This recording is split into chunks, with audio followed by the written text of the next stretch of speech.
Buenas tardes. Vamos a comenzar la segunda parte con la segunda ponencia de las jornadas de historia que la va a impartir el doctor Armando Alberola Romà. Desde 1996 es catedrático de Historia Moderna en la Universidad de Alicante. Es miembro fundador desde 2014 de la Red Alarmir, Red Internacional de Seminarios en Estudios Históricos sobre Desastres, y de la red temática Sociedad, Vulnerabilidad y Riesgo. Su actividad investigadora se centró inicialmente en el estudio de los aspectos relacionados con la economía agraria, la cuestión del agua en los regadíos deficitarios, los problemas del señorío y el análisis del poder territorial y local en el País Valenciano. Actividad que dio como resultado la publicación, entre otros, de los libros El pantano de Tibi y El sistema de riegos en la huerta de Alicante. Lo publicó por primera vez en 1984 y revisó y corrigió dicho libro en 1994. Jurisdicción y propiedad en la tierra en Alicante, siglos XVII y XVIII, del año 84, y Ordenanzas municipales de Alicante, 1459-1669, publicado el año 89 del siglo pasado. En la década de los 90 del pasado siglo, del siglo XX, inicia una nueva línea de trabajo que estudia el impacto que sobre la sociedad y la economía de los siglos modernos tuvieron las diferentes catástrofes de índole natural, meteorológico, biológico o sanitario acaecidas durante el siglo XVIII. Fruto de este trabajo son, entre otras publicaciones, Catástrofe, Economía y Acción Política en la Valencia del siglo XVIII, del año 99, Desastre natural, vida cotidiana y religiosidad popular en la España moderna y contemporánea, 2009, en colaboración con Jorge Alsina, Quan la pluja nos ploure, sequeres y riudades al País Valencià en la época moderna, del 2010, para los castellanoparlantes como nosotros, cuando la lluvia no sabe llover, sequías y riadas al País Valenciano, en el País Valenciano en la época moderna, del año 2010, decía. Y también el volumen colectivo Clima, Naturaleza y Desastre, España y América durante la Edad Moderna, los cambios climáticos, la pequeña edad del hielo en España, en colaboración con el profesor Arrioja, Clima, Desastres y Convulsiones Sociales en España y Hispanoamérica, siglos XVII-XX, y también ha participado como editor y autor de un capítulo del libro Riesgo, Desastre y Miedo en la península ibérica y México durante la Edad Moderna. A partir del nuevo siglo, desde el año 2000, el análisis de la figura y la obra del científico y marino Jorge Juan Santacilia constituye una nueva línea de investigación que desarrolla en colaboración con Rosario Díez Maculet, que nos acompaña. Muchas gracias. Que ha procurado notables avances en el conocimiento del universo personal del marino y de aspectos generalmente no tratados por la historiografía al uso. Los resultados más significativos, entre otros, son la publicación de diferentes obras como La herencia de Jorge Juan, Muerte, disputas familiares y legado intelectual, la edición crítica de Breve noticia de la vida del excelentísimo señor don Jorge Juan Santacilia y Jorge Juan Santacilia, de pequeño filósofo a Newton español. Es también el doctor Alberola, coordinador científico del portal del autor Jorge Juan Santacilia en la Biblioteca Virtual Miguel de Cervantes. El resultado de todos sus trabajos se podría resumir aproximadamente en unas 200 obras, más luego otras tantas colaboraciones en congresos nacionales e internacionales. Tiene usted la palabra, profesor. Muchas gracias. Se me escucha. No estoy en las mejores condiciones, como diría aquel, físicas, mentales tampoco lo sé, pero voy a procurar impartir esta ponencia. En primer lugar, felicidades. Felicidades a los gestores de la Sociedad Extremeña de Historia por haber conseguido que sus jornadas es que pongo en marcha el crono, que sus jornadas de historia cumplan el cuarto de siglo, que no es poco. Esto es algo más que la mayoría de edad. Y yo les deseo un futuro lo más largo y prometedor que puedan. Muchísimas gracias también por haberme invitado a participar en estas jornadas y sobre todo por colmarnos de todo tipo de atenciones. Entonces personalizo mi gratitud en Felipe Lorenzana, pero la hago extensiva a todos los miembros, las que integran esta sociedad que yo considero que es una sociedad ejemplar.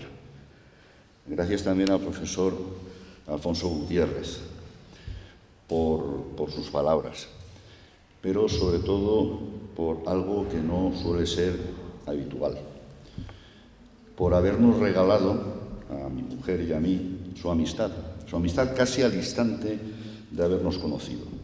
Estas cosas yo creo que hay no solo que pensarlas, sino que decirlas. Y por supuesto, muchísimas gracias a todos ustedes por estar hoy aquí para escuchar lo que yo les pueda contar, que espero les sea de utilidad. Y voy a entrar en materia de inmediato, sin ningún tipo de retraso, porque creo que vamos justos de tiempo, no lo sé. Bien, se ha comentado cuáles son los orígenes de esta, entre comillas, afición investigadora, que se remonta a la década de los 90. Mi, entre comillas, procedencia investigadora es la historia rural, cosa que no tiene nada de extraño en la época en la que yo empecé a hacer mi tesis doctoral, mis trabajos y tal. Era una época compleja todavía, porque estábamos hablando de finales de los años 70, principios de los 80. Yo defendí mi tesis doctoral en el año 83, el día de San Miguel, que empieza y acaba el año agrario. Por tanto, esta digamos, afinidad con la historia agraria, el régimen señorial, etcétera, etcétera, es la que en buena medida me impulsó a, siguiendo las indicaciones de uno de los grandes maestros, don Antonio Miguel Ortiz, que ya indicó que para conocer con exactitud el funcionamiento de la economía agraria de la España moderna, de los siglos XVI al XVIII, los historiadores deberían, en aquella época hablaba del año 72, deberían de emprender una tarea similar a la que Leroy Ladurie había emprendido en Francia unos años atrás. Y bueno, pues más o menos a partir de ahí empezó la cosa. Empezó la cosa y la pequeña edad del hielo, que se ha mencionado ayer y hoy, tiene para mí concretamente y para quienes me acompañan desde hace muchísimos años en estas tareas investigadoras, tiene un significado especial porque viene a coincidir, mutatis mutandi, con los siglos modernos. Ayer ya el profesor Olcina Cantos ya un poco especificó cuál podía ser su cronología. Su cronología pues siempre nos movemos en unos márgenes más o menos aproximados. Hay que decir que quien, entre comillas, inventó el término pequeña edad del hielo en el año 1939 fue el glaciólogo francés François Mat. Todo hay que decirlo. Aquí les he puesto un gráfico que me parece muy significativo, muy revelador. Aparece en un artículo que me publicó una revista de alta divulgación y son ellos quienes compusieron este gráfico de anomalías de temperatura. Me lo dieron a corregir y yo no corregí absolutamente nada, un par de ratas que había, porque me pareció de lo mejor que hasta ese momento había yo, digamos, trasladado al papel. Y yo no lo trasladé, lo hicieron ellos, y es justo decirlo. Ahí tienen ustedes los límites. La pequeña edad del hielo viene después de lo que conocemos como el periodo cálido medieval, si acaso pequeño óptimo climático, y luego pues entre 1350, 1400 y hasta 1850, 1860 se alargaría este periodo, esta pulsación esta pulsación climática que en su seno tiene también una serie de lo que se denominan mínimos, es decir, que de una bajada todavía más ostensible o de cambios en sus temperaturas. Me voy a referir, les corto y me voy directo a la parte que más nos interesa, que tiene que ver con lo que yo les voy a comentar. Esta pequeña edad de hielo, esta pequeña edad glaciar, pues tiene una serie, como les he dicho, de mínimos por diferentes razones. El mínimo de Sporer, que es un poco el que está a comienzos del 16, el Maunder, el mínimo de Maunder, que es el más duro, entre 1645, 1650, depende, según los lugares, hasta 1715, es decir, hasta concluida la Guerra de Sucesión.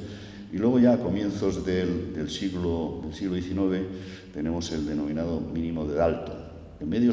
Entre media, en el 18, hay una oscilación peculiar a la que me referiré con posterioridad, denominada oscilación Maldan, entre 1760 y 1780. En la parte inferior están marcadas una serie de erupciones volcánicas que tuvieron mucho que ver con el comportamiento de la mecánica atmosférica, digamos. Comienzo del siglo XVII, la erupción terrible del volcán peruano Huayna Putina.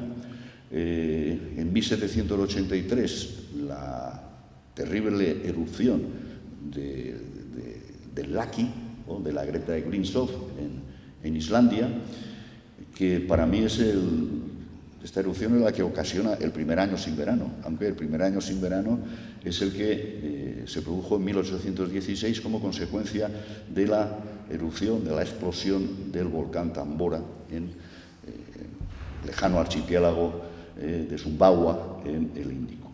Este es el contexto cronológico. Y dentro de ese contexto cronológico, bueno, les pongo esta porque siempre me pareció simpática este dibujillo, porque el calentamiento climático está bien explicado. El calentamiento climático o el óptimo climático medieval es ese que permitió a los hombres del norte, a los llamados vikingos, desarrollar sus expediciones por ese mar tenebroso al que no se solía ir, que era el cuadrante noroccidental atlántico. Es también el mar que navegaron los miembros de la denominada Peregrinatio Christi, es decir, de los monjes irlandeses, y que, bueno, fue un periodo bonancible. Entre otras cosas, basta decir que, por ejemplo, la vid se cultivaba con muchísimo aprovechamiento en las Islas Británicas y en latitudes muy, muy septentrionales, cosa que ya no sucede. Y inmediatamente después llegaría la denominada pequeña edad del hielo, pequeña edad glaciar, que es la que nos ocupa. Si ustedes entran en Internet, que es lo que normalmente suele hacer la gente para tener una primera aproximación, se suelen encontrar con un montón de gráficas, con reconstrucción de temperaturas históricas, y bueno, esta es la que quizá resulte más llamativa, tiene colorines y tal. Entonces he marcado aquí lo que es la pequeña edad del hielo, que a grandes rasgos significó lo siguiente: una disminución de las temperaturas medias digo bien, en torno a 1 o 2 grados, 2 grados y medio, un frío, evidentemente, una mayor frecuencia de los inviernos muy gélidos, muy fríos, un incremento sustancial de las precipitaciones, pero también un incremento también de los periodos secos. En esencia, se trata de una pulsación, de una oscilación climática larga, muy variable, de gran variabilidad, muy irregular en sus comportamientos y donde se puede apreciar un clarísimo extremismo hidrometeorológico. Eso serían un poco a nivel general, porque claro, esto fue un fenómeno de ámbito global, no podemos circunscribirlo a una parte concreta del planeta Tierra, ¿no? Esto fue un fenómeno de ámbito global.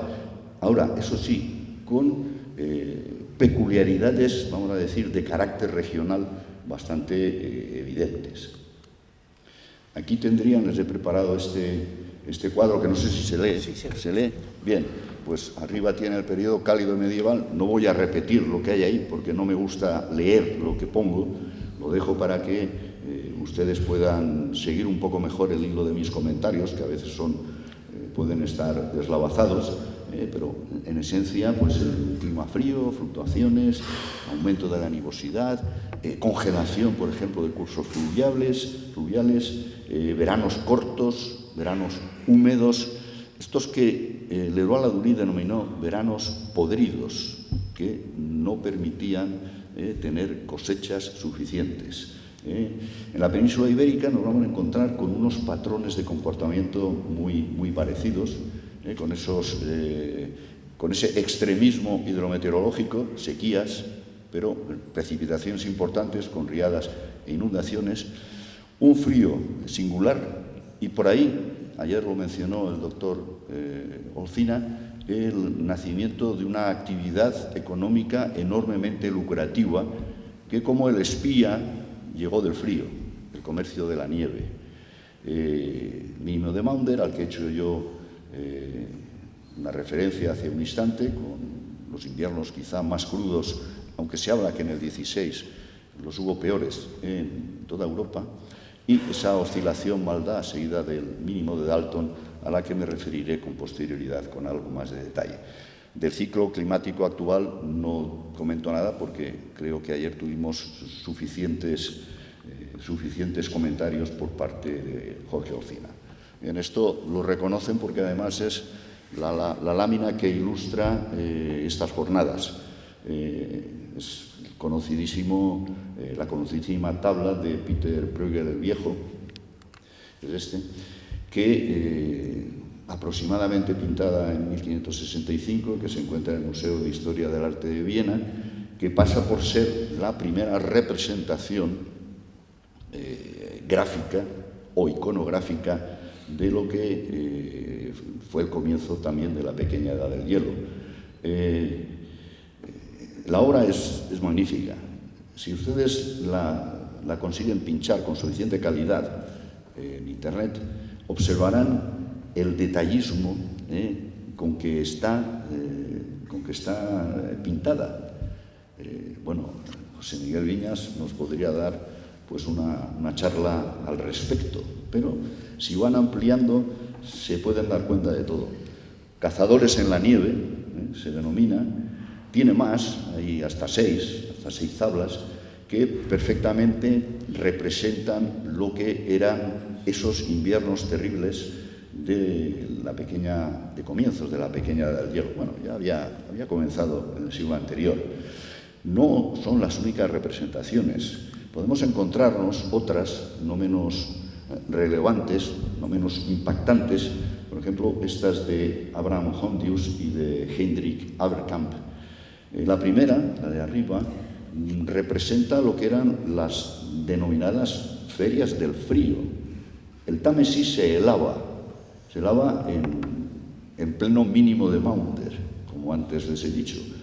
Y allí, pues, la gente socializaba, salía a pasear, se levantaban tenderetes donde se vendían todo tipo de objetos y de viandas, la gente andaba, bien, durante los inviernos, que eran inviernos largos. Tienen aquí una vista del Támesis en el 84 y una anterior, en el 77, también con el Támesis helado.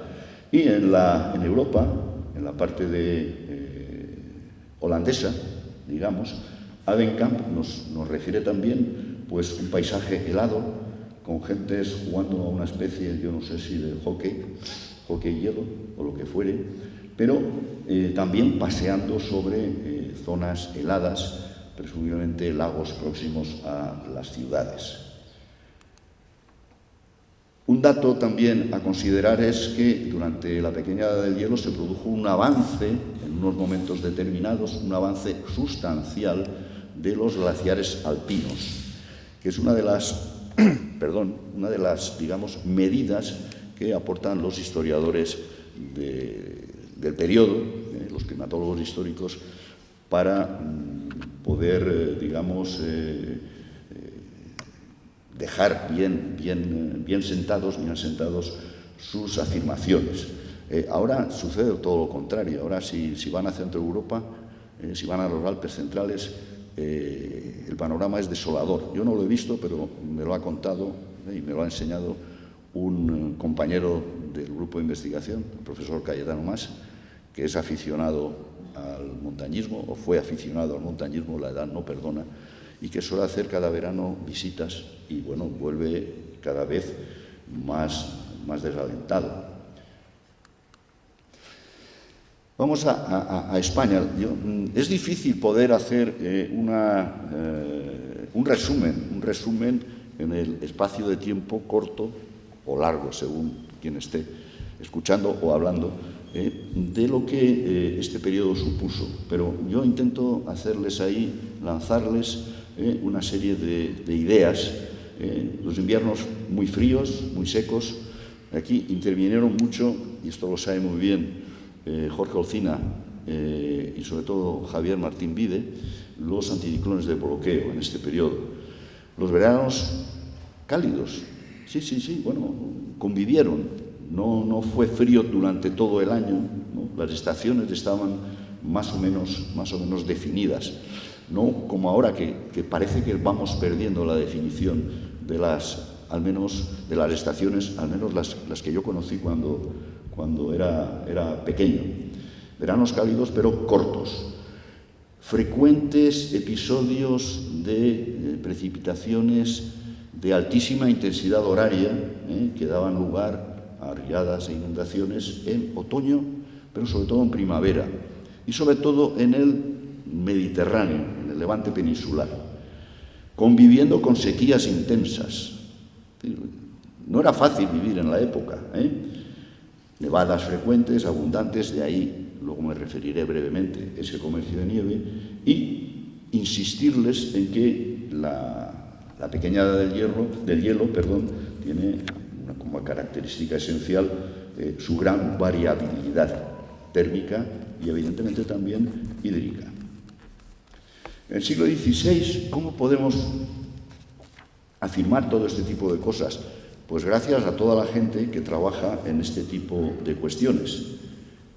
Hay una serie de grupos consolidados. Ayer escuchamos al investigador principal de uno de ellos, el profesor Vaquero, pero hay unos cuantos más, no demasiados. Tampoco hay tanta gente loca como nosotros. Pero bueno, ahí vamos avanzando. Quizá, como antes comentábamos, pues nos haría falta comentar más estas cosas entre nosotros, pero todo llegará. Disponemos de una buena información de carácter dendrocronológico y de reconstrucción de temperaturas, sobre todo para el noroeste y el noreste peninsular. Claro, esto nos permite determinar las crisis frías, la oscilación grande interanual de las temperaturas, poner algunos ejemplos de congelación de ríos, el Ebro, el Tormes, el Tajo, ahí tienen las fechas. También, concretar que en este periodo largo de frío siempre existieron recuperaciones térmicas, algún pico cálido, por ejemplo, entre 1540 y el 59, que sin embargo en el Mediterráneo, en mis tierras, esta calidez peninsular convivió con episodios de importantes nevadas, cosa que a veces pues, no se entiende. A partir del 60, pues frío, algún pico cálido también, y en los 80 pues, nos encontramos con algo que puede resultar habitual en algún otro momento, fases o ciclos de hielo, deshielo, sobre todo en la submeseta sur, con descensos muy ostensibles que los expertos han valorado en incluso 3 grados bajo cero por término medio.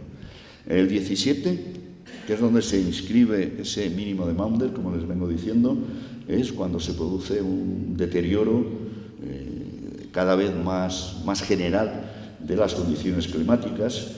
Son los inviernos más fríos de la pequeña edad del hielo, sobre todo a partir del año 51, que es una fase muy fría y muy húmeda, que prácticamente se alarga hasta 1710.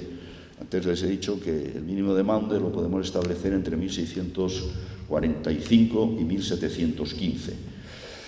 Aumento de precipitaciones, sobre todo en verano, en el periodo post-estival y sobre todo en el periodo otoñal, grandes contrastes térmicos entre el invierno y el verano con mucho calor y también humedad. Y a finales del siglo XVII y comienzos del XVIII pues se produjo quizá el avance máximo de los glaciares, y es lo que permitió que se consolidara el comercio de la nieve. Glaciares, también creo que se dijo ayer, pues glaciares hubo en la península ibérica, como demuestran los estudios del profesor González Trueba y su equipo. Bueno, aquí simplemente les marco los que todavía se localizaban, o han localizado ellos, durante la pequeña edad del hielo, la pequeña edad glaciar, en los Pirineos, en los picos de Europa y en Sierra Nevada. Al margen de que existieran algunas otras manchas de glaciares en algunas de las formaciones montañosas peninsulares. Claro, esa actividad a la que yo antes me he referido, ese frío dio lugar a esta actividad económica enormemente lucrativa y además perfectamente estacionalizada. Hay muchas imágenes al respecto y sobre todo hay muchísimas construcciones que tienen que ver con la acumulación, el depósito para la conservación de la nieve desde el momento en que caía y se recogía, es decir, prácticamente todo el invierno, hasta que llegaba el verano y se bajaba, porque esto siempre, las construcciones están en cotas elevadas, no tan altas como ustedes pueden llegar a pensar. Ahora después me referiré a ello. A la izquierda tienen un óleo muy, yo creo que es bastante conocido. Es una recogida de nieve en la Sierra de la Tramuntana, en Mallorca, fechado en 1752. Llama la atención los receptáculos, esa especie de casas, porque no siempre son de esta manera. Lo normal es encontrar pozos. A la derecha, pues tienen también es un grabado mallorquín, por eso viene en catalán, nevaters, los que se dedican a recoger la nieve cuando cae y llevarla al lugar que corresponde para depositarla allí. Este pozo de nieve que está reconstruido, es de Vitierra. Es el llamado Pou del Zurdo, el Pozo del Zurdo, que está en la cima de una montaña que se llama la Carrasqueta, que tiene 1.200 metros, 1.204, no tiene mucho más. A la derecha tienen otro pozo de nieve en peor estado de conservación, pero ahí está, que es conocido como el Pou del Rentonar, el Pozo del Rentonar, que está al pie casi de la Carrasqueta, a unos 400 metros sobre el nivel del mar. Esto ahora es impensable. Es decir, ahora que nos encontráramos una construcción de estas características, con esa función, a esa altura sobre el nivel del mar, pues algo impensado. Pero en tierras valencianas, donde se han catalogado más de 300 pozos de nieve, en torno a un 7% se localizan en alturas entre los 200 y 300 metros. Es decir, que hacía frío y nevaba mucho. Bien, esto dio lugar a ese tipo de construcción. Yo les pongo la que me parece la mejor de mi tierra, que es el pozo de nieve de Agres, que es una población en la montaña alicantina de Mariola, que tiene una altitud máxima de 1.389 metros. Es un pozo que todavía conserva las nervaduras, pero que aquí tienen el esquema constructivo. El pozo tenía varios metros de profundidad, ahí se almacenaba toda la nieve por capas, que iban siendo protegidas por hojas, ramas, etcétera, etcétera, para facilitar su conservación. Se tapaba y cuando llegaba el verano, todas las poblaciones que tenían arrendado este o cualquier otro pozo pues bajaban la nieve en sucesivas cargas a lomos de caballería a las poblaciones costeras donde se vendía, porque la nieve tenía desde, digamos, aplicaciones terapéuticas hasta, evidentemente, pues las bebidas frías, la conservación de alimentos, etcétera, etcétera. Y además, el beber cosas frías se convirtió en algo del pueblo, en algo enormemente popular. Y por eso inmediatamente fue castigado este negocio con un impuesto, el impuesto sobre la nieve. Cuando todo funciona, cuando algo funciona, pues se le carga con algo, evidentemente. Aquí no se escapaba nadie que quisiera beber limonada, pongo por caso. El 18, le he puesto lo de los pozos de nieve porque el tránsito del 17 al 18 es donde podemos encontrar la mayor profusión de construcciones, en toda la península ibérica. El 18 marca el principio de la fase última de la pequeña edad del hielo. Esto supuso que todo se calentó, entre comillas, que todo se suavizó. Pues no, de manera inmediata no. El principio del siglo fue terrible y coincidiendo con los finales de la Guerra de Sucesión a la Corona de España. Entre 1700 y 1715 son los coletazos últimos del mínimo de Maunder y donde se localizan los peores inviernos en mucho tiempo. 1709 fue de los peores. Lo dice hasta el padre Feijóo, lo indica en uno de sus escritos. Entre 1720 y 60 nos encontramos con alternativas atmosféricas, siempre de rango extraordinario, tanto en lo térmico como en lo hídrico, es decir, de tanto en tanto explosiones de calor, olas de calor, frío. Ya ahí hay alguna que otra medición con instrumental, algún ilustrado de primera onda, pues ya tiene un termómetro, tiene un barómetro y efectúa sus mediciones y en su correspondencia con otros ilustrados comenta: me levanto ya tardísimo porque si no, no puedo vivir del frío que hace. Y otro que le dice: trabajo con la mesa delante del fuego y aún así no me libro del frío. No puedo sujetar la pluma de puro frío. Todo eso son frases textuales entresacadas de la correspondencia. Madrid era una loncha de hielo en 1748. Punto. Murió mucha gente. Lo digo por el tema de las fuentes. Claro, el gran perjudicado siempre es el motor fundamental de la economía, la agricultura, y evidentemente un deterioro más que notable de las condiciones de vida, sobre todo de las clases populares, el campesinado y los que viven en las ciudades con los mínimos imprescindibles. De 1760 a 1800, esa anomalía a la que yo antes me referí, oscilación, maldad. Ahora les diré por qué. Aquí los inviernos fríos y húmedos coexistieron con veranos muy calurosos.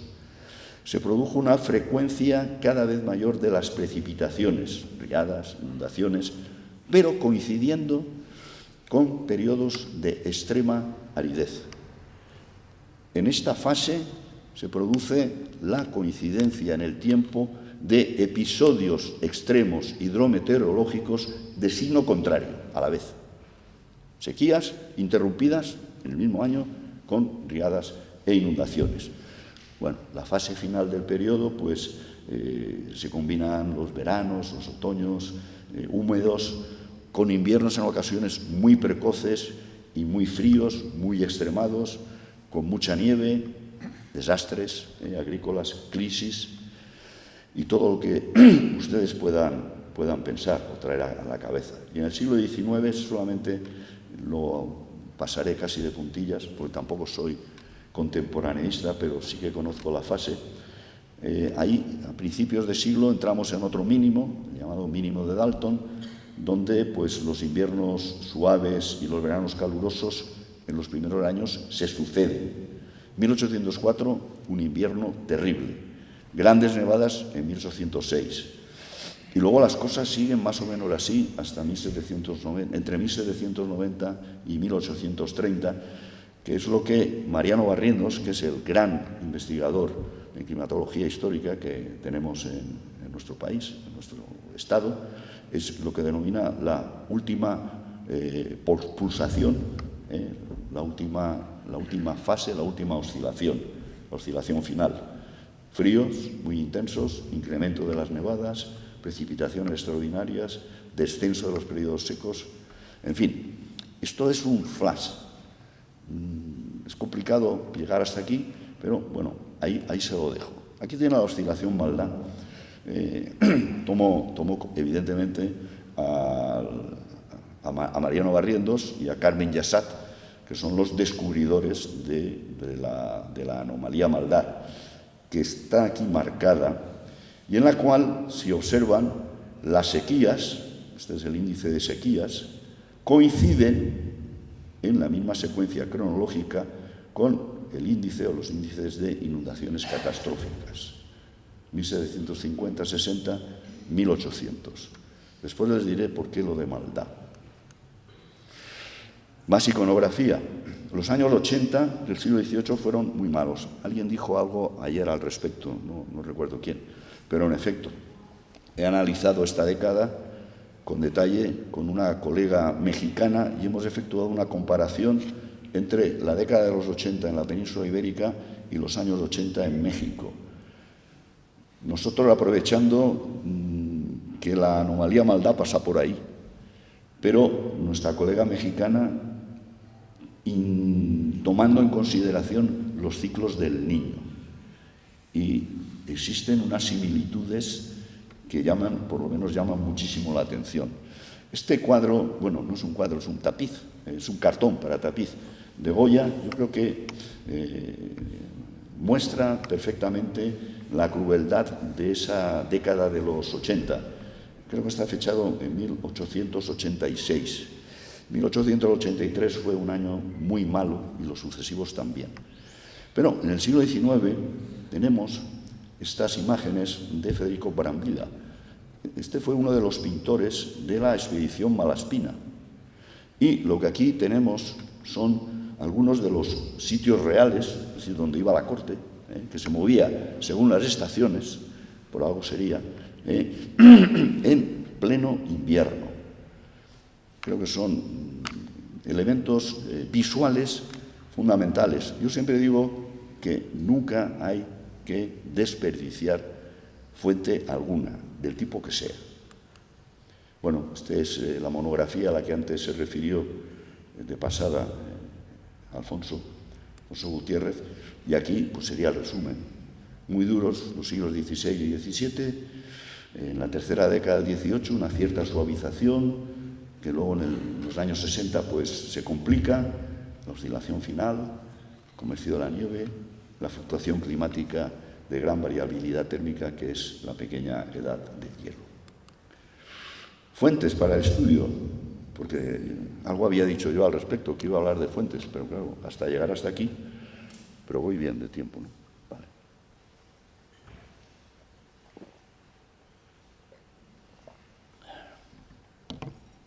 Yo soy historiador, por tanto soy de letras. No puedo hacer muchas de las cosas que hacen mis colegas de ciencias básicas, pero los leo e intento leerlos con aprovechamiento.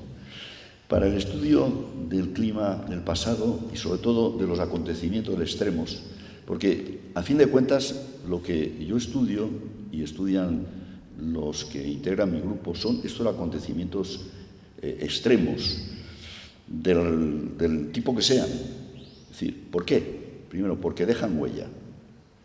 Es decir, un frío terrible es noticia. Un año normal, pues no. Eso lo tenemos ahora también en los telediarios o en la prensa. Una riada imponente con una destrucción absoluta de campos, de arbolado, incluso de recursos hidráulicos o de ciudades, pues aparece, deja huella. Todo el mundo lo recoge, desde el cronista, pasando por el pliego de Cordel, que aquí, pues el 18 ya reciben otros nombres, o por el dietarista, o evidentemente por la información oficial. Bueno, pues un terremoto, pues lo mismo, cada uno.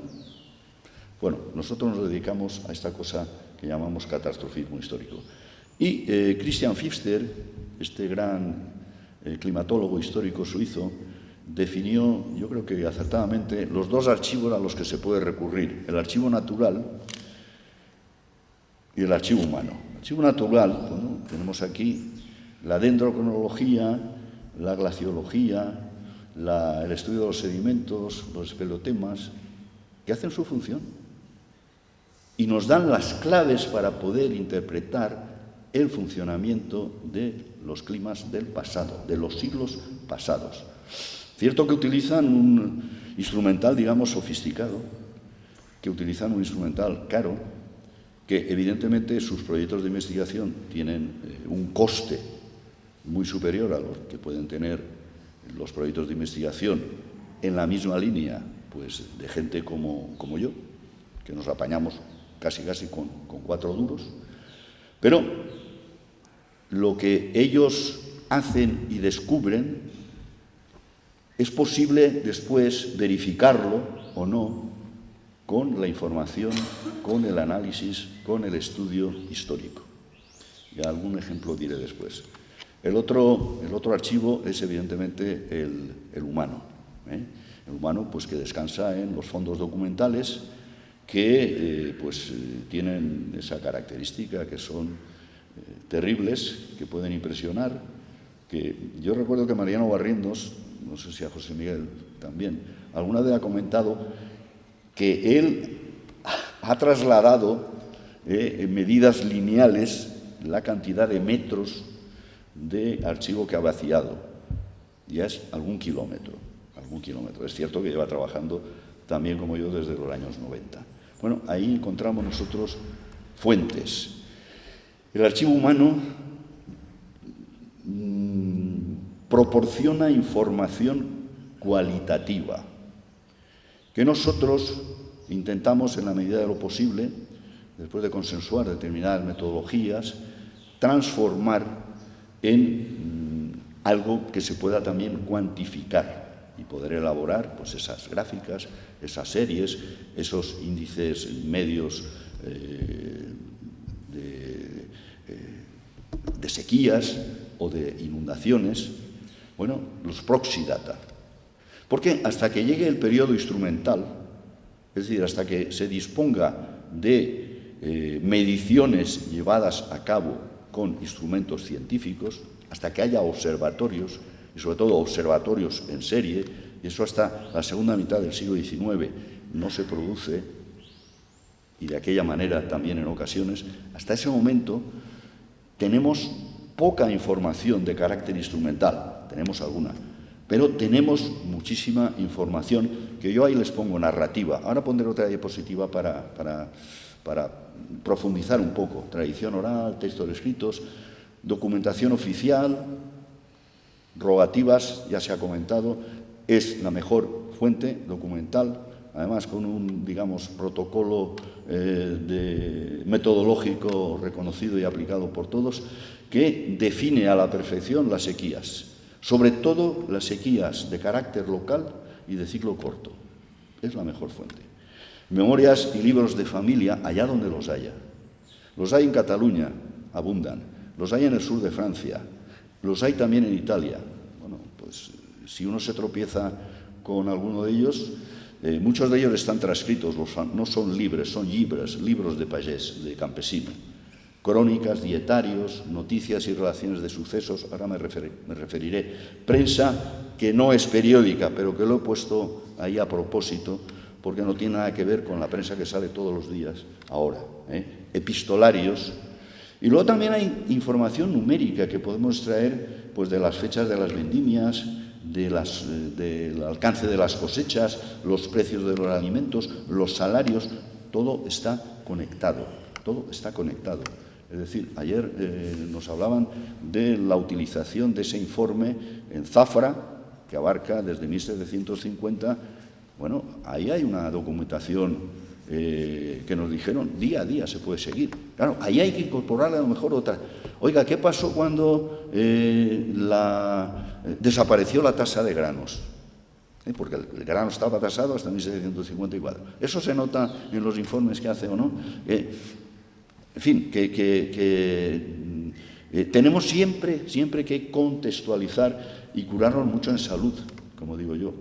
La iconografía, ya la han visto, las marcas, ahora pondremos algunas. Ayer alguien puso una placa aquí era de Zafra, quiero recordar también, ¿verdad?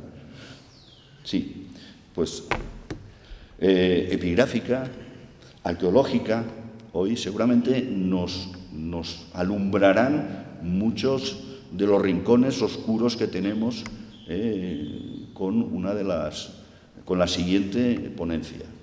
Y otras, bueno, aquí tendrían, les advierto que todo lo que hay aquí lo hemos utilizado, tanto yo como los colegas que me siguen en esta aventura desde el año 90, alguno y otro, pues los más jóvenes desde hace menos. Pero ahí tenemos el pozo, entre comillas, de sabiduría que nosotros debemos de trabajar, elaborar, discriminar y luego pues trabajar fundamentalmente sobre estudios de caso, que son los que solucionan en ocasiones el problema. Se ha dicho la Dana del año pasado, similar a 1776, sí, pero no porque lo diga una especie de un impreso.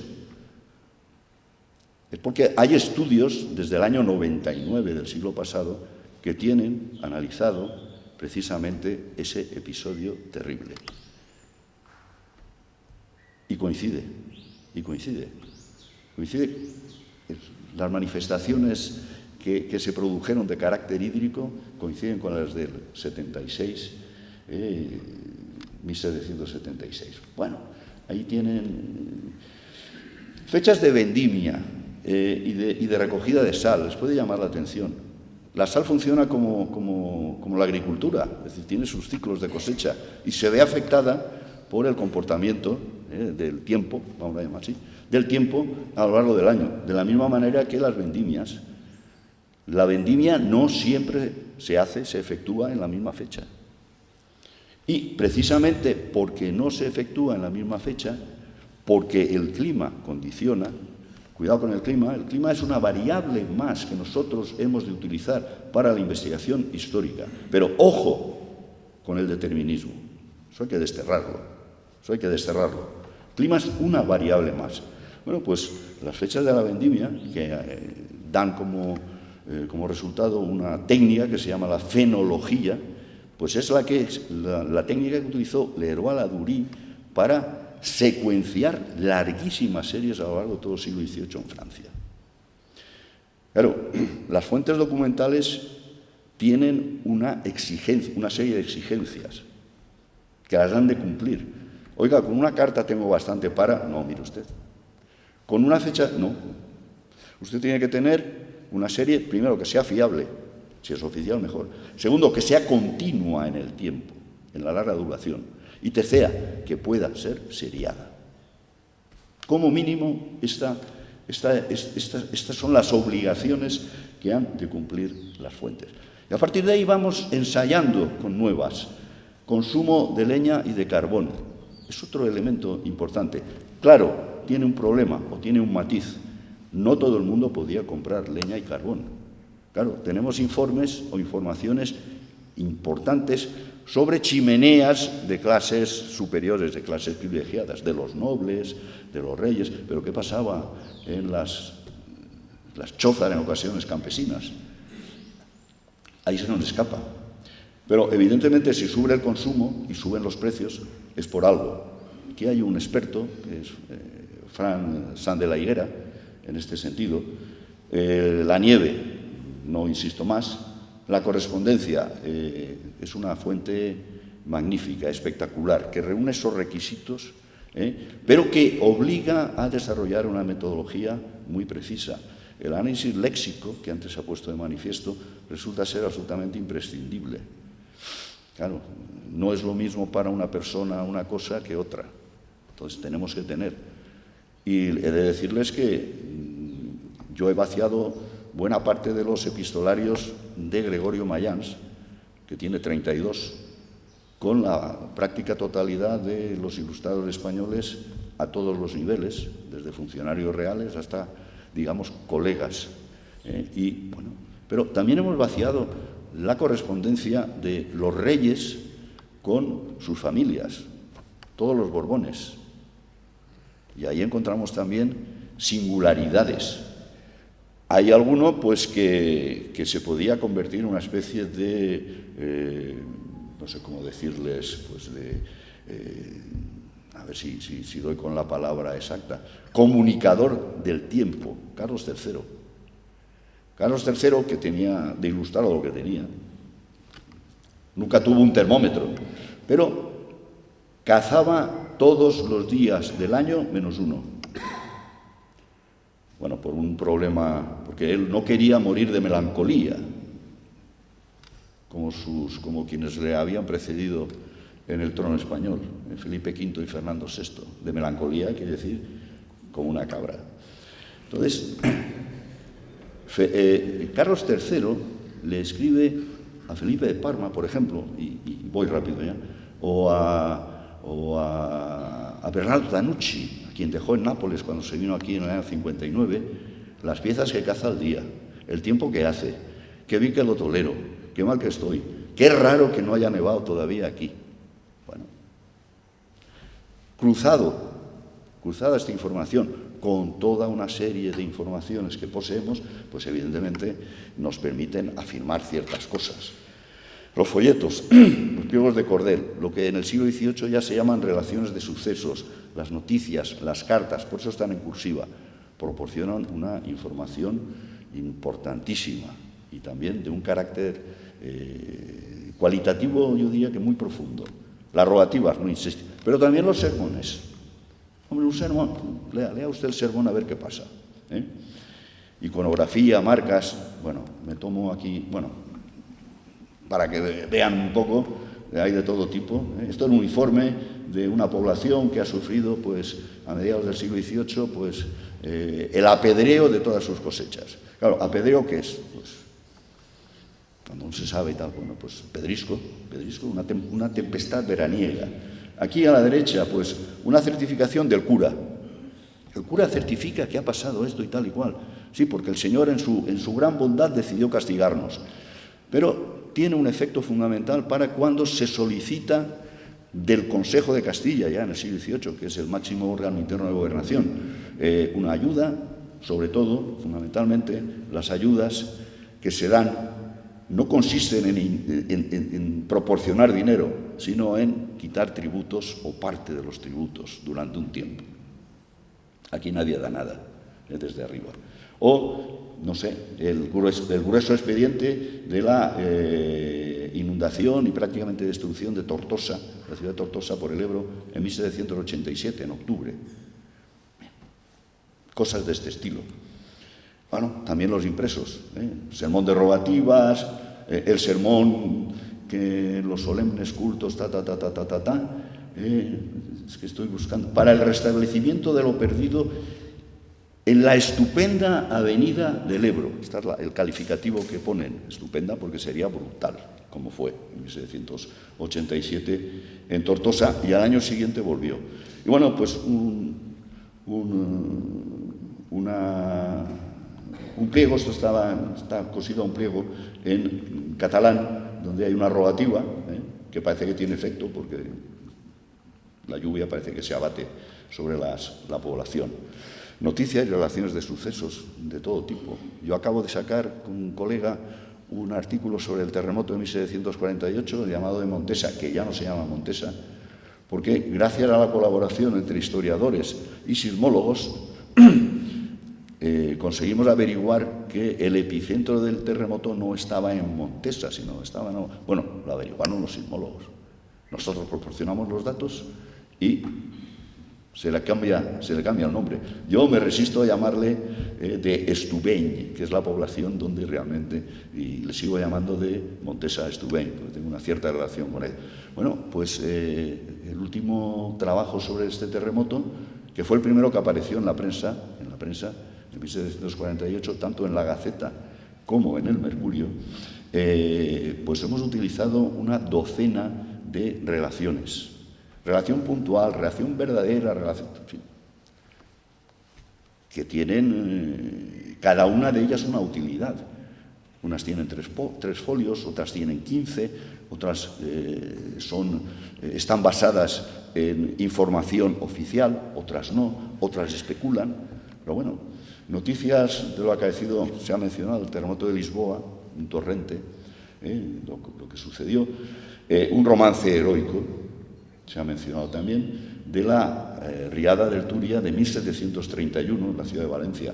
Hay otro que no está en verso, está en prosa, entonces da muchísimos detalles cualitativos, pero pues ahí lo tienen, y una relación puntual, circunstanciada y tal, sobre el terremoto de 1748.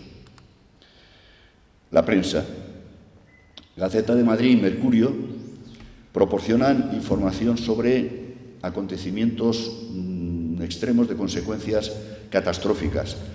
Pero, ojo, al ser periódicos, digamos, oficiales, dependientes de la primera Secretaría de Estado, la información que facilitaban no era siempre la que querían sus redactores. Y esto en el terremoto de Lisboa se comprueba perfectamente. En un momento determinado deja de haber noticias hasta que se retoman.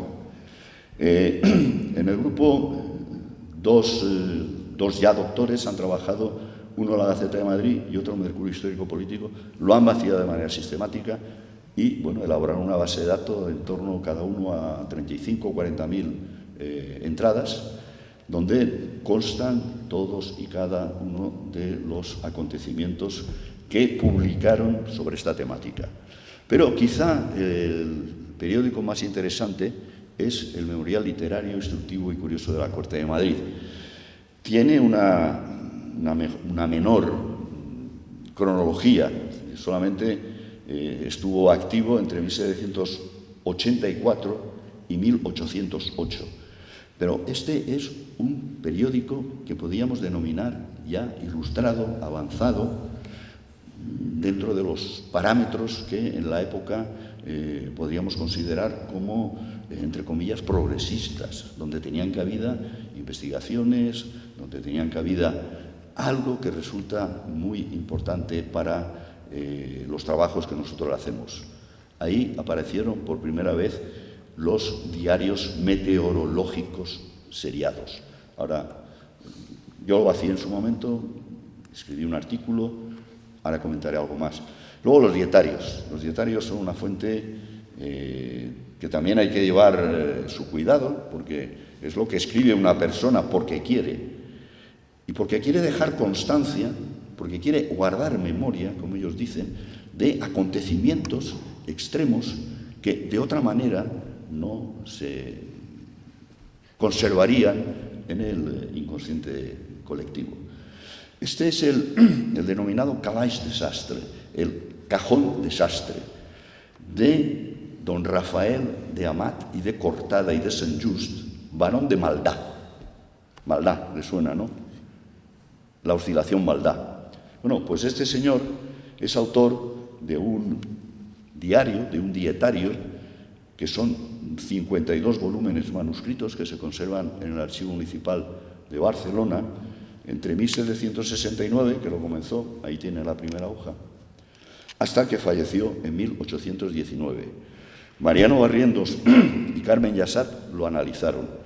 Este señor tenía la costumbre, bueno, escribió una crónica cortesana, era un hombre de mediana nobleza, era pudiente, pero tenía la manía de anotar todo aquello que le parecía significativo. Sobre todo, cómo se comportaba el tiempo. Todos los días subía al terrado, arriba, y bueno, anotaba, hoy el tiempo está así, las nubes vienen, tal. Cuando se producía algún hecho extraordinario, lo reflejaba. Y es de los contemporáneos que dicen, me parece que están haciendo mutación los tiempos. Las estaciones ya no son como eran. Encontramos este tipo de información. Bueno, el vaciado sistemático es lo que permitió a estos dos colegas caracterizar esa larga secuencia climática que se alarga entre 1780 y 1800, que es conocida como maldad y caracterizada por ese extremismo hidrometeorológico de contrarios que se dan de manera simultánea, cosa que no ha sucedido jamás, a lo mejor a partir de ahora sí. Y luego, pues, algunas cosas que siempre me han gustado, que son las marcas. Esta se la tomó prestada a mi buen amigo Mariano Barrientos, porque me la prestó. 1617 fue un año terriblemente lluvioso en toda la franja, en toda la costa mediterránea, desde el Pirineo hasta prácticamente el estrecho de Gibraltar. Fue llamado el año del diluvio. Y hay informaciones de todo tipo. Esta es muy evidente. ¿A dónde llegó el agua en la parroquia de Santa Eugenia, en Girona, en enero de ese año 1617? Pues 3 metros. Bueno, y un poco poniéndome de protagonista, pues servidor, donde tengo ocasión, pues también me suelo hacer una foto. Entonces ahí se ve cómo voy envejeciendo, creo. Ya no sé si menguando en estatura, porque algunas están tomadas cuando yo medía 1,84. Ahora ya no sé si mido eso o no, porque uno tiende a escurrirse. Bueno, algunas las he seleccionado para ustedes. A primeros de febrero del año 1636, Valladolid padeció una brutal inundación por culpa del Pisuerga, pero sobre todo por uno de los arroyos que lo cruzan también, que es el Esgueva. Y lo mismo, bueno, la Esgueva, lo mismo sucedería en 1776. Bueno, aquí hubo 150 muertos, hubo previamente un proceso de fortísimas lluvias. Bueno, pues hasta aquí llegó el agua en el convento de San Nicolás. Y ahí está. La placa esta dice que el día 9 de octubre está en la Catedral de Tortosa. Antes me he referido, le he puesto una imagen de un expediente. El día 9 de octubre de 1787, el río llegó a esta cruz. Bueno, como está en alto, pues esta cruz eran 2 metros y algo. En Tortosa, yo para poder tener una referencia, me hice esta foto en la plaza que hay a unos 50 metros del cauce del río, donde en octubre de 1907 también se desbordó y el agua llegó hasta ahí, hasta aquí, pues 1,90. Si he menguado, pues un poco menos, pero bastante. Y esta es de hace poco, que estuve en Burgos, dando una conferencia también, y bueno, en lo que son los bajos del ayuntamiento, a unos 50 o 100 metros, no recuerdo bien, del río, pues hay estas dos tomas, que bueno, son muy reveladoras.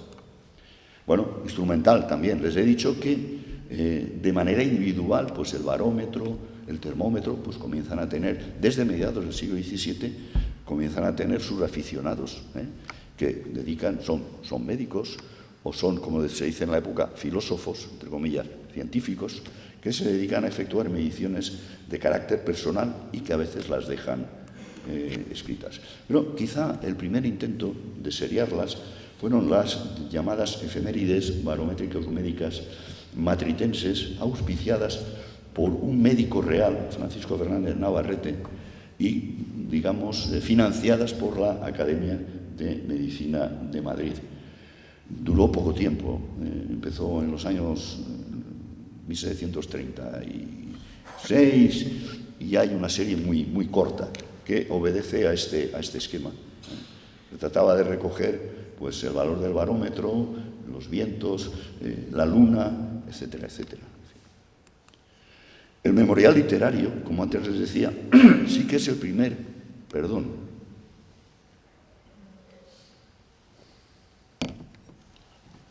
Voy concluyendo, no se preocupen. Es el primer periódico, como antes les he dicho, que ofrece información meteorológica. Primero, solo de la corte. Este diario meteorológico, referido solamente a Madrid en su primer número, 1784, donde viene el día, evidentemente, día por día, el régimen de vientos, el valor que toma el barómetro y el termómetro y cómo es el tiempo. Esto ya va en función si hay nubes y tal. Este médico, Francisco Salvá y Campillo, secretario de la Academia de Medicina de Barcelona y uno de los grandes científicos, un referente científico, se convirtió en corresponsal del Memorial Literario desde Barcelona. Y su función fue, a partir del mes de agosto de 1786, enviar el Diario Meteorológico de Barcelona. Porque este señor también tenía la costumbre de subir a su azotea para efectuar mediciones, para tomar el temple del tiempo y disponía del instrumental científico adecuado. Entonces, don Francisco Salvá y Campillo, digno secretario de la Academia de Ciencias, nos franquea generosamente sus tareas, tanto más apreciables para nosotros cuanto las vemos más exactas que las hasta aquí tenemos. Y que a partir del año de agosto del 86, el Memorial Literario publicaba el Diario Meteorológico de Madrid y el Diario Meteorológico de Barcelona.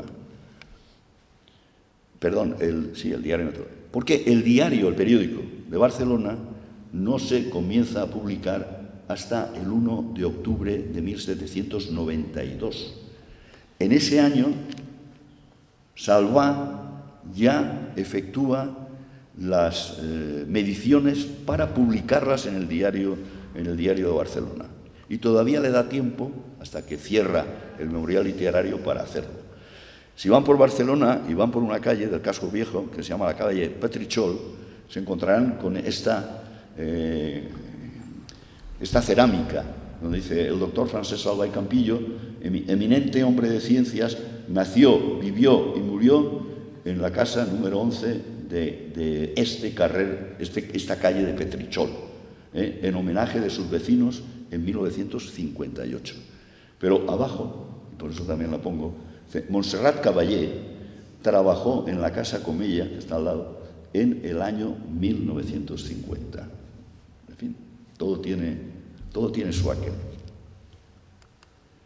Y aquí, el Diario Meteorológico de Cádiz, que desde 1752 disponía de un observatorio astronómico magnífico, ideado por Jorge Juan, montado por Jorge Juan y por Louis Gaudin, que era en esos momentos el director de la Academia de Guardias Marinas, se incorporaron también en el año 86 los resultados del Diario Meteorológico, de las observaciones que llevaban a cabo quienes estudiaban allí. Claro, si van al archivo de la Armada, al archivo del Real Observatorio de la Armada en San Fernando, que merece la pena, pues se encontrarán con los originales. Y voy concluyendo. Hay anotaciones ya seriadas, pues de Pedro Antonio Salanova, de Juan López de Peñalver, para finales de siglo. Ven ustedes, desde el año 86 en adelante. Ahí ya tenemos información de procedencia instrumental. El Marqués de Ureña, desde San Fernando, a partir del año 1803. En fin. Y aquí es el culpable de que nos dediquemos a hacer investigación en climatología histórica. Este es el primero de todos, don Manuel Rico y Sinovas, médico, físico y profesor en la Academia Central en Madrid, 1852. Este es el autor de la primera recopilación de información archivística procedente de todos los archivos nacionales, porque él escribió a todos y cada uno de los archiveros del país para que le proporcionaran información de carácter climático y de consecuencias, evidentemente, de tipo económico. Y él elaboró unas tablas magníficas Aquí simplemente les pongo dos, sobre sequías a la izquierda y sobre inundaciones. Tiene escritos muy famosos y es el primer investigador que utilizó la fenología para identificar las crisis en la España de los siglos pasados, fundamentalmente el XVIII. Él es el autor del primer estudio sobre fechas de cosechas, recuperado allá por los años 60 del siglo pasado por Gonzalo Anes. Aquí está el padre de la climatología histórica. Reflexión final, y ya les dejo. La documentación es muy heterogénea, cualitativa, problema que es abrumadora, que hay que dedicar evidentemente muchísimo tiempo, que tenemos que trabajar para obtener los proxidatas, que hemos de perseverar en la elaboración de propuestas metodológicas específicas en cada caso, que hemos de intentar conciliar cuando sea posible, cuando los equipos pues así lo permiten, los datos procedentes del archivo humano, es decir, los antropógenos, con los que proporciona el archivo natural. Yo tengo una gran experiencia, como les he dicho, con los sismólogos y otra también con los dendrocronólogos. Entonces, pues, y casi con los vulcanólogos, porque nos quedamos ahí a medias. Bien, el objetivo siempre es intentar no tanto reflejar el hecho, no queremos hacer un catálogo de hechos, ya me he pasado un poco, pero ya ahora sí que estoy terminando, sino comprobar el impacto que estos acontecimientos extremos de consecuencias catastróficas tuvieron sobre las sociedades del momento, evidentemente, quienes los padecieron y las economías que los debían de sustentar. Y sobre eso pues hemos publicado muchas cosas desde el año 99, el Catástrofe, Economía y Acción Política que decía, en fin, son trabajos personales y también trabajos del grupo de investigación. Ahora ya trabajamos con el otro lado del Atlántico, con colegas mexicanos, y trabajamos también con colegas italianos. Ya tenemos libros en conjunto con ellos y las dos últimas publicaciones tienen un título casi parecido: La percepción del clima en los epistolarios españoles, la correspondencia a los Borbones. Un libro muy reciente, igual que este, La percepción del riesgo de la catástrofe durante la pequeña edad del hielo. La información oficial a los relatos y discursos. Porque claro, también intentamos saber si había algún tipo de prevención, si se estaba preparado, qué se hacía en el momento del desastre, cómo hacer frente cómo gestionar el drama que eso suponía, qué tipo de escritos comenzaban a circular una vez se había producido ese hecho. En fin, no sigo porque no llegaríamos a comer. Perdón. Muchísimas gracias y sobre todo no se olviden que en Gaza se está cometiendo un genocidio. Muchas gracias, doctor Alberola, por su intervención y por su apunte final, que creo que es tan importante como la intervención que ha tenido. Le damos las gracias por su presencia. Si les parece, podíamos pasar a un pequeño debate o gran debate, puesto que nos quedan todavía tiempo suficiente para ello.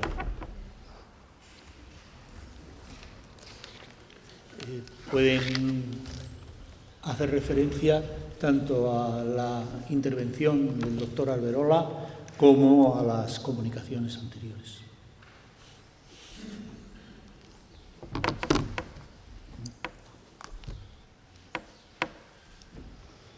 Estupendo. Identifícate, por favor.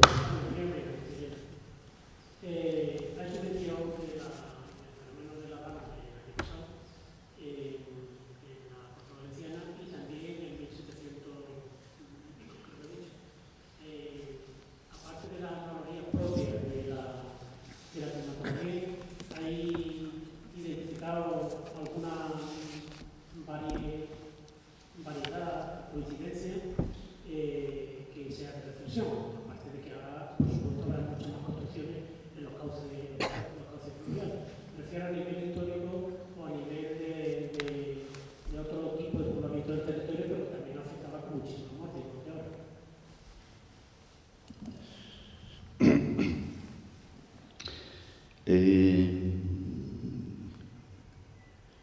El episodio de 1776 es un episodio que está bien estudiado desde el año 1999 por un servidor y por el profesor Alfred Faust Prieto.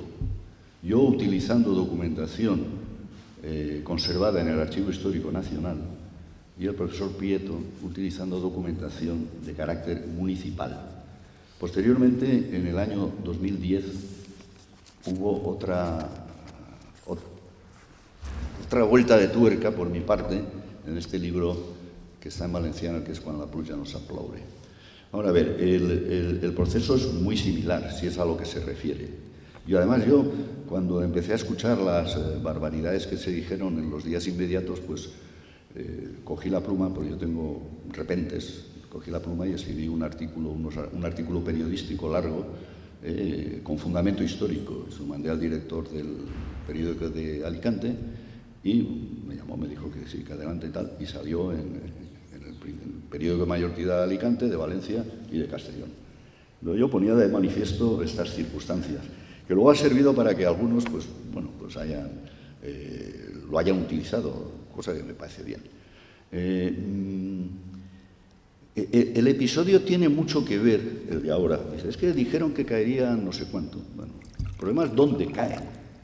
¿Dónde caen? En 1776 cayeron en cabeceras, arriba, en las montañas.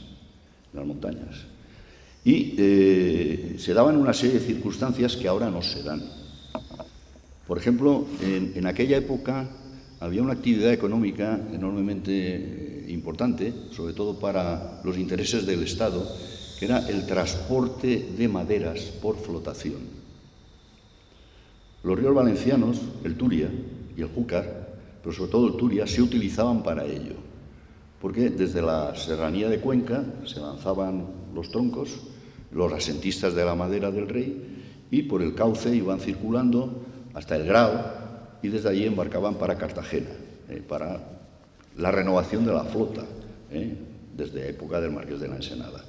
Esto era un problema, porque estaba perfectamente regulada la circulación de maderas según la época del año. Porque si alguien lee a los clásicos de la época, a Cabanilles, que tiene muchas páginas dedicadas a los ríos, que dice que son enemigos traidores, él dice que el Turia pasa siempre débil y escaso en verano, salvo cuando se produce alguna circunstancia extraña, que es el caso. Entonces, cuando se produce esa circunstancia y además hay maderas que van circulando, puede pasar lo peor. Entonces, desde el ayuntamiento y la audiencia, estoy hablando para que se vea un poco el comportamiento del político, entre comillas, de la época, y se pueda establecer, si se quiere, alguna equiparación. Cuando se tiene noticia, cuando se comienza a saber, bueno, después de 3 o 4 días de lluvias muy intensas, alguien en el ayuntamiento dice que qué pasa en las cabeceras, que qué pasa cerca de la Chulilla, pongo por caso, o qué pasa en Requena y Utiel, que hay que ir. Entonces se manda gente para que vaya, lo revise y tal, y cuando vuelven dice que aquello está muy mal.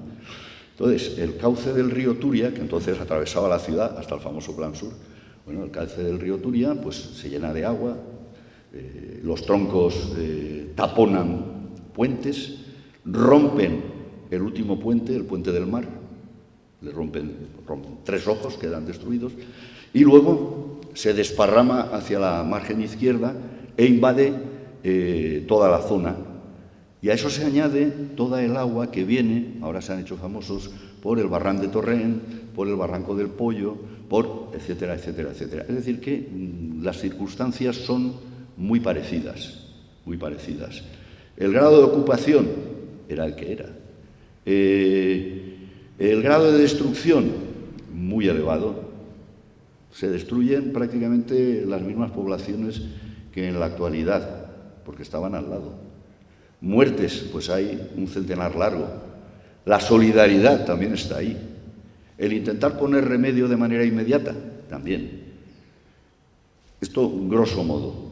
Fíjese si impactó esta riada del 76 en las autoridades y Bueno, todo esto al final acaba en un pleito terrible en Madrid, con el asentista de la madera, entre otras cosas. Que cuando se produce otra riada en 1783, casi en las mismas fechas, son dos en el 76 son 2 riadas sucesivas, en octubre y comienzo de noviembre, en el 83 igual. La gran preocupación del corregidor fue que no se repitieran las mismas circunstancias que en el 76. Y no se repitieron, no hubo ningún muerto. Se salvaron muchas de las calles de la ciudad que en el 76. El problema es que se fueron a pique todos los molinos de la huerta. Todas las 7 acequias que riegan la huerta sufrieron sobremanera el impacto de esta riada. Pero no hubo que lamentar mayores desgracias personales. En el otro caso sí. Por tanto, bueno, pues ahí está. A veces la historia pues dice cosas. Lo que sucede es que no siempre todo el mundo lee. Y a veces, pues... De todas maneras, yo siempre yo considero que nosotros, los historiadores y las historiadoras, tenemos una función social. Y que además, si trabajamos con dinero público, mediante ayudas que conseguimos de manera competitiva, en convocatorias, nosotros debemos de devolverle a la sociedad que nos sufraga esos gastos en forma de este tipo de trabajos, de este tipo de información que nosotros entendemos que tiene carácter científico para lo que sea necesario. Pero claro, no quiero seguir, y usted me va a entender perfectamente. Yo cada vez que termino un proyecto, pues soy IP, o cada vez que termino un proyecto he mandado los resultados, como creo que hacemos todos, a quienes nos han financiado. Nunca recibí ni siquiera un acuse de recibo, pero no pasa nada, cada uno funciona como funciona. Tampoco lo pedía, pero bueno. Bueno, pues vamos a concluir la sesión matinal anunciándoles o recordándoles a ustedes que a las 16:45 hay una visita guiada a la iglesia parroquial de Santiago. Ahí estaremos o procuraremos estar a esa hora para acceder a la misma. Muchas gracias por su presencia. Buenas tardes.